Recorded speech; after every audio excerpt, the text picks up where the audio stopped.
What's going on, y'all? Coach JLaw B-Ball here with I Love Basketball TV, and today I'm going to teach you how to master your shot when you don't have a hoop to shoot on. Let's get to it.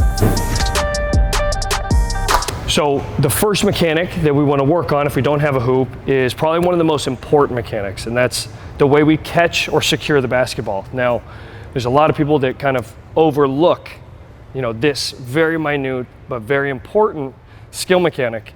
And one easy way to focus on just being consistent with your hand placement is to locate the needle, so the needle hole. So for me, I like lining up my index finger or even the gap between index and middle finger to kind of center my shooting hand. So for me as a lefty, and I know there's a few of us out there, but hashtag lefty gang. Okay, I'm gonna try to catch that ball and adjust my hand accordingly to where I can get my index or that gap between index and middle finger right at the midline of the basketball.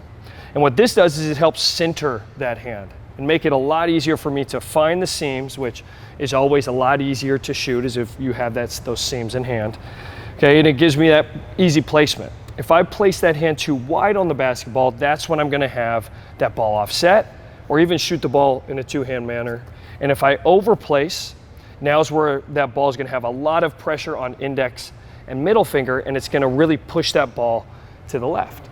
So for righties, lining up that index finger here or that gap in that gap between index and middle is what we want to try to strive for. Really focus on that action.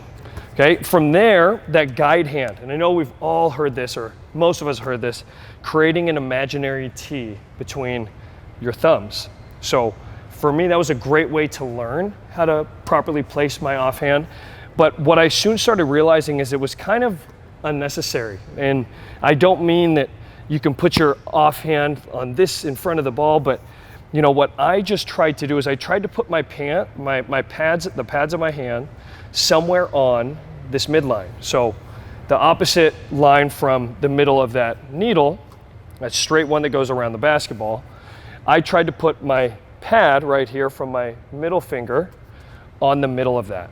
And that's gonna give me that proper placement to really find that basketball and not have that offhand too far in front of the ball or too far behind it.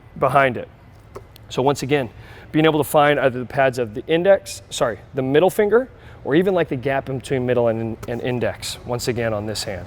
So that way you have this nice control placement. It's still strong to where if you wanted to jab and go, you can still access your dribble, access your attack moves, but it gives you an opportunity to get into a controlled shot.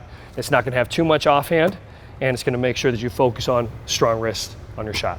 So while we have our shooting hand figured out with making sure that we line up the index or the middle finger, or the gap, in between that needle hole, the offhand is really important as well. Now, a lot of coaches have taught, make that imaginary T between your thumbs, and I love that. And I actually used that when I was growing up, learned how to shoot.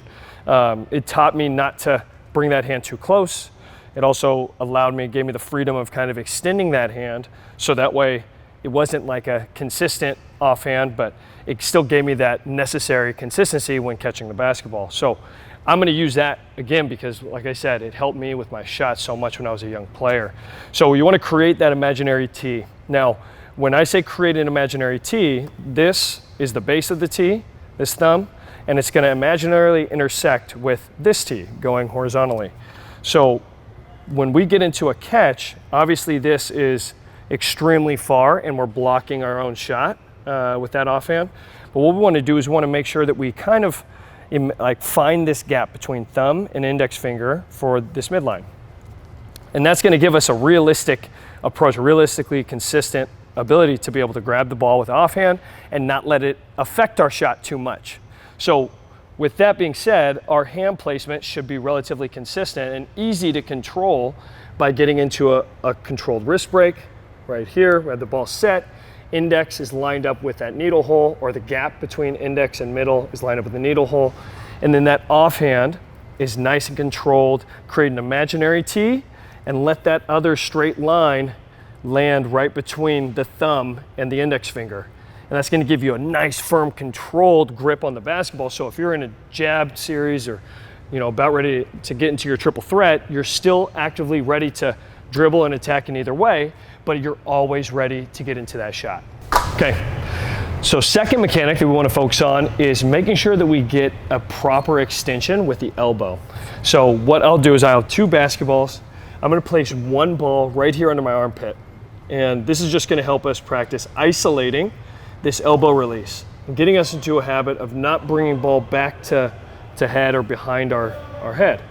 So we're going to keep that forearm perpendicular to the ground, straight up. We're going to break that wrist so we have a nice wrist wrinkle. We're focusing on the hand placement, making sure that the index finger or needle hole is in between index and middle. Okay, and what I want us to do is we're going to hold this secondary basketball right underneath the armpit, and we're just going to extend, fully extend, and shoot the ball against the wall. So if you don't have ceilings that are high enough, you can do this outside, or if you don't have a high ceiling and you don't have the ability to go outside because your parents won't let you or it's raining, then sit down on the ground and do the same exact thing. Drop it here, full extension, and just isolate that movement of elbow extension. Once again, focusing on the hand placement, making sure you find that needle hole, strong wrist, and that ball should come right back to where you're positioned, up. And we're not trying to shoot the ball super high. You're just trying to time the break of the wrist with the extension of the elbow. And for me, that's one thing that's very important for players to understand is a lot of times in order to get that power, they feel like they need to bring the ball all the way back behind their head and then heave or shot put that ball to the basket. And that's not the case. And if it is, then you're probably shooting the ball from too far. So what we really want to stress is the proper mechanics of shooting. So that tricep is parallel to the ground, forearm is perpendicular, wrist is broken, strong snap, and you're going to notice on every single shot, this is a little extra gold nugget tip, on every single shot, my index and my middle finger are pointing right where I want that ball to go. Now this is the steering wheel of our shot. If this is the car, this is my steering wheel, my hand, my wrist, my fingers. If my wrist and my fingers are pointing off to the left, my ball's going to go left. If they're pointed to the right, ball's going to go right. But if I can get comfortable with releasing and finishing with those fingers right down my target, then that's where my basketball is going to go more times than not. So it's a really important concept. Understand your steering wheel, understand how to direct your ball, and understand how to time that elbow extension with your wrist extension to maximize power. Another little extra tip on hand placement.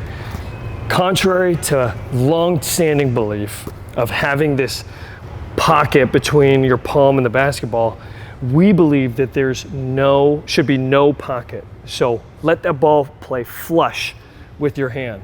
And what this does is it actually relaxes the thumb and gives you a little bit more touch with your fingers on that release.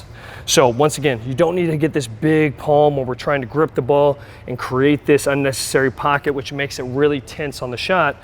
Rather, relax your hand and really allow that ball to sit flush with the palm of your hand, so that way it's a lot easier to control on your pads and you get a lot more fluidity on the release. And if you don't believe me, check out guys like Steph Curry, Trey, Clay, all the best shooters on how their hand is placed when they actually get into the shot. And I guarantee you're not going to notice too much of that pocket. The third skill mechanic that I want us to focus on, mastering our shot without a hoop, is making sure that we have a controlled lift path and that we don't gather too much power by dropping our shoulders or utilizing our legs. So isolating the upper body. So what we're going to do is we're going to sit back down. You can relax your legs. It doesn't need to be straight down. You can kind of relax them here. And just like we did with that second tip of making sure that we control that timing of elbow extension and wrist extension, and making sure that we have that ball controlled in our finding that hand placement, both with our shooting hand and our offhand, we're going to start ball at belly button and bring ball up. And by the time we get to the top of our shot, we're going to get straight into that release. And what we're going to focus on with this is just having a nice controlled posture. We're not going to push our shoulders back when shooting, so I don't want you to feel like you need to heave the ball to the wall. We're just going to practice getting into controlled lifts and getting into a smooth release. And you're going to notice that basketball, the trajectory of the basketball is going to go right down where I'm facing, It's gonna come right back up toward my hands. Find that location, smooth, and at the top of that shot, that's when I get into that release. Now on this one, my little golden nugget tip is making sure that when we finish, we have our elbow at eye level. So you don't need to pull ball elbow back and finish with the shot super high. I also don't want to see you push that follow through out, because then you're just going to throw a dart toward the rim. So make sure that elbow is finishing at eye level, right at that eye level, to where if you look straight down, that elbow's finishing right at your glance. Right here, starting to belly button. Once again, you're going to notice that 90 degrees up and extension when I get to that right here, that second mechanic that we worked on.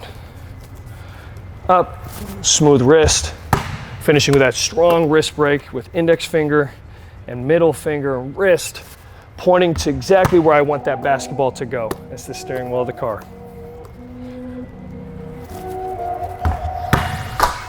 Go dummy, go beast on 'em. I go